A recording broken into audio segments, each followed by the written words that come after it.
Thank you, Mr. Speaker, and good morning to you. Good morning. Mr. Speaker, honorable members will recall that on the 4th of July, 2014, this honorable House approved a motion in these terms, and I quote, Mr. Speaker, that this honorable House take note of historic losses of Bermuda citizens' property through theft of property, dispossession of property, and adverse possession claims, and be it resolved that this honorable House calls on His Excellency the Governor to establish a commission of inquiry into all such known claims and to determine, where possible, the viability of any such claims and make recommendations for any victims of wrongful action to receive compensation and justice." End quote. Mr. Speaker, the then governor refused to establish a commission of inquiry and moreover indicated that Her Majesty's government of the United Kingdom was not disposed to funding such an exercise in any event. Mr. Speaker, the community then marched on Government House, and some 2,000 people assembled in protest to protest the then governor's decision, demonstrating a consistently expressed public depth of feeling on these historic issues. Earlier this year, the Civil Justice Advocacy Group renewed its call for such a commission to be established. Mr. Speaker, in 2015, this honorable House approved the opposition bill entitled the Commissions of Inquiry Amendment Act, which gave the Premier the authority to issue commissions of inquiry. Honorable members will also recall the first and so far only use of that authority by the former Premier, the Honorable Member for Constituency Number 10.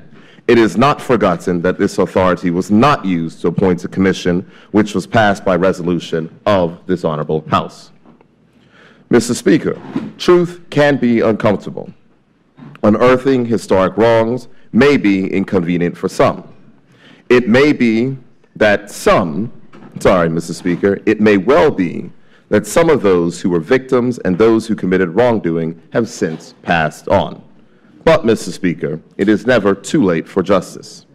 That justice can take many forms. For some, it may simply be the opportunity to be heard and have their claims acknowledged, while for others it may confirm the legal standing they have long asserted. The process of providing justice starts with a step towards truth.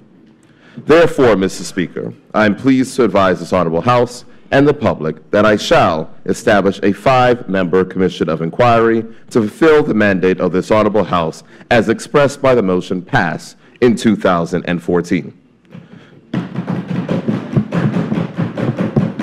The commission will likely be comprised of a judge, counsel experienced in conveyancing, and land title officer ex officio, 2 lay members, and a secretary to the commission to provide administrative support. Mr. Speaker, while the terms of reference continue to be the subject of further consideration, I can advise honorable members that at a minimum they will include inviting the commission to inquire into the historic losses of citizens' property in Bermuda through theft of property, dispossession of property, adverse possession claims, and/or other such unlawful or irregular means by which land was lost in Bermuda, to collect and collate any and all evidence and information available relating to the nature and extent of such historic losses of citizens' property, to prepare a list of all land to which such historic losses relate, to identify any persons, whether individuals or bodies corporate, responsible for such historic losses of citizens' property, and to refer, as appropriate, matters to the Director of Public Prosecutions for such further action as may be determined necessary by that office. In closing, Mr. Speaker, it would be remiss of me not to recognize the significant efforts of the honorable member from constituency number 17, the Honorable Walton Brown, who championed this cause while in opposition and has quietly kept attention to it since we assumed the mantle of government. Mr. Speaker, the process of identifying those who will sit on the commission has now commenced, and I will ensure that we assemble the best group to address these issues.